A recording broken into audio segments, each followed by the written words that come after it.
Okay, iPhone, what fan do we have here? No, it's not a nut one, it's a Nutone. Oh God, why did I start the video like that? For context, my phone, whenever I try to say Nutone, it tries to change it to Nut One. Don't ask, stupid phones. Anyways, yeah, this is a Nutone Verandah 2 ceiling fan, made by Contrast slash Top Union. Blades and arms are not original. Blades were the ones that came with my Nutone Century. Arms came off my Nutone Elegance. So yeah, I do have the full trio now. And you know, this one came with the wrong blades and arms, which is why I'm using this instead.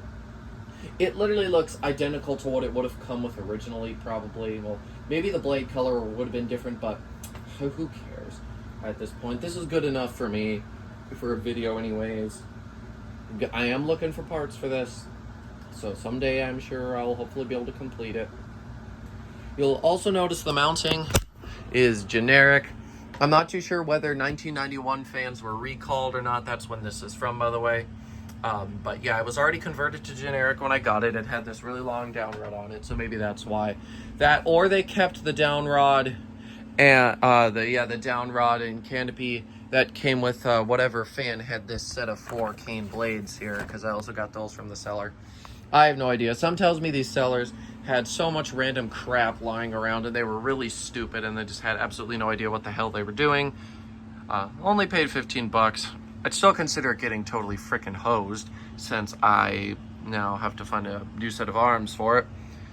But it is what it is. I'm happy to have my trio complete. There's the top of it. There's that wonderful sideband there. I think the Verandah 2 is my favorite of the Contrast Nutones, because I think that the Elegance, it's just a Saturn ripoff, and the Century is really close to a Victorian. This thing at least has some unique features going for it. So, anyways, we might as well go ahead and start the fan up. So this one obviously uses the stack motor, that Contrast stack motor. Well, every motor's a stack motor, but a flywheel, a non-totally rotational, a non-spinner motor. I should start calling them non-spinner motors. I think I finally found my terminology that I'm okay with using that's not misleading. Anyways, so yeah. These are pretty solid fans. I do like them a lot. So like I mentioned, you had 3 different versions: the Saturn knockoff, the Elegance, and then the Victorian knockoff, which was the Century, and then this one, the Verandah 2, which is the most basic one.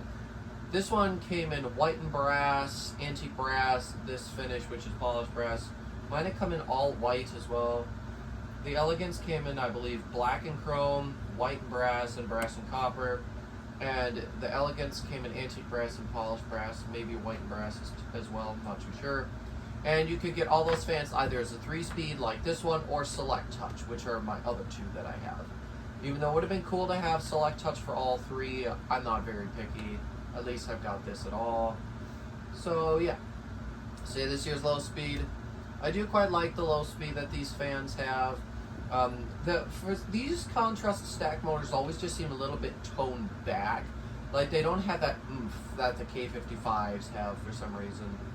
They just seem slightly underpowered, and I'm not really too sure why. They just seem a little bit slower and everything. But they're usually pretty quiet, and they move decent air.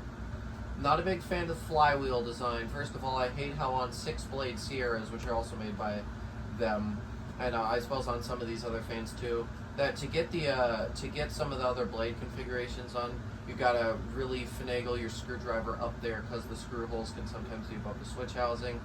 Also, this flywheel design can aid to some blade sag as well, which is great. Yeah, overall, just not really a big fan. Also, the installation process can be a little annoying sometimes. No, it's just not really my favorite. It's not my cup of tea. I like the way they look once they're installed, though. Anyways, let's go take a look here at the kilowatt, and we'll see how much the fan is drawing. I don't think I've ever tested one of these in the kilowatt yet. Let's see, 0.32 amps, 12.7 watts, and 0.31 of the power factor. This hardly, even this, which uses what the energy people consider like more of an energy hog motor, that low speed does not draw much current at all. So this is medium. The blade arms are brand new. They've only been installed on the Elegance once, so those are not bent at all, obviously. And then only one of the blades is slightly warped. So wobble is not very bad on this fan at all. I think the down rod might be a little crooked, maybe the switch housing. I'll fix that. It's okay. Honestly, I'm not too bothered about it.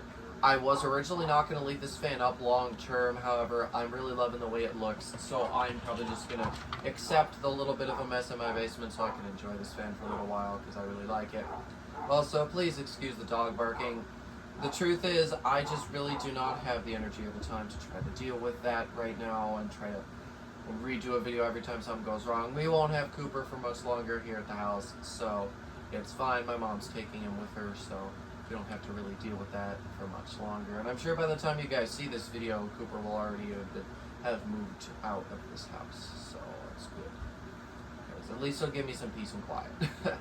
Anyways, so yeah, here's medium. It's pretty decent. I think, yeah. Personally, like I said, I think they're a little bit underpowered, these fans, but they look nice. They're not terrible. I think the tassels original came with the fan. I don't know whether Nutone had tassels with their fans. I honestly do not know. But either way, it's always nice to have more tassels around. You never have too many of them. I don't have a lot, so it's always nice to have them. Yeah, this mounting bracket and ball it came with are really solid. The fan does not wiggle in there very easily, so that's always nice. So let's see, 0.6 amps, 48.2 watts, and 0.66 in the power factor. Let's take up to high. These fans always do have a little bit of a hum, but they're not terrible. Oh yeah, I can tell from right here, looking at the switch housing, it is most certainly crooked. I'm going to have to loosen that and try to bend that back. I'll be able to. I'm not concerned about it. There was a bit of a dirt and damage and stuff. Well, not damage. It can all be clean. But on the top of the fan that I had to clean, it still could be better. Not really too sure where this was installed. On that long down rod, I wouldn't be surprised if it was installed in one of those really high ceiling sunrooms. On high speed, it is letting out a really good amount of air, but these always just feel really toned back compared to Casablancas for some reason. I've always noticed that. For some reason, just a little underwhelming. They're not bad fans, though, don't get me wrong. They're great. Now, obviously, with this being a 3-speed version, it is a lot more reliable than the Select Touch.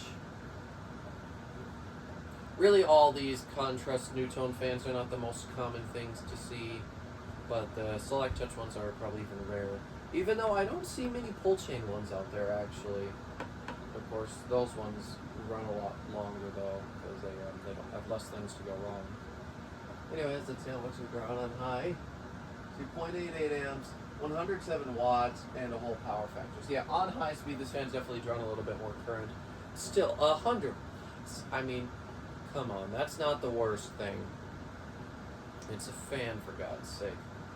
What are they going to do about all those industrial frickin' fans as well? I think they're going to try to mess with those too. I honestly don't know what this government's thinking with that one. Everyone's criticizing it.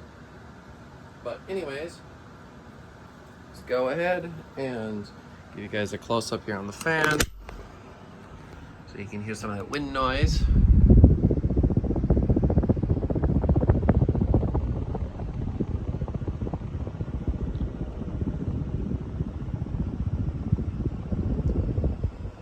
Tried to keep the camera in focus, but it decided to drift out of focus for some reason. I cannot manage this camera and this phone. This phone is so stupid. Whenever I open my messages app right now, it automatically tries to write a new message. It's stupid. Enough complaining. I feel like I've done a lot of complaining here. I should stop. I'm a natural complainer though, so it's not really that good. I should work on that. But anyways, I do really like a lot of these Nutone fans, so I might as well talk about the history of the Verandah lineup here while we're spinning down. So the Verandah was originally introduced in like 78, 79 as a friction drive fan, and then 1 or 2 years later they added the Verandah Deluxe, which used a, what was it, GE or Westinghouse non-spinner motor, and obviously a flywheel that was 4 blades. It had those Nutone arms, the Nutone name stamped in them, and then it had a similar bottom plate design there. and also a similar filigree sideband. Then there was the Verandah 2. Not this one, but I would consider it more Verandah 1.5. It was sort of a cross between the Verandah Deluxe and then this one. And then eventually they introduced this contrast top union version here. And I want to say the Century was the first to go.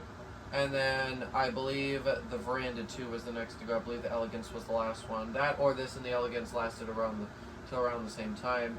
I believe 95 or 96 was the last year for these fans here before they disappeared from the market. Of course, that would make sense because, you know, Sierra and a lot of the other brands that use contrast all stopped around that time too. So I don't know whether contrast just stopped being able to supply Nutone the fans and then went out of business or something.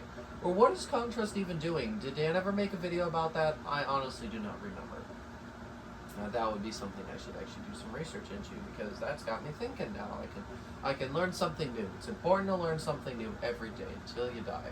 That way your brain stays sharp. Anyways, thank you guys so much for watching, and I will see you in the next one. Goodbye.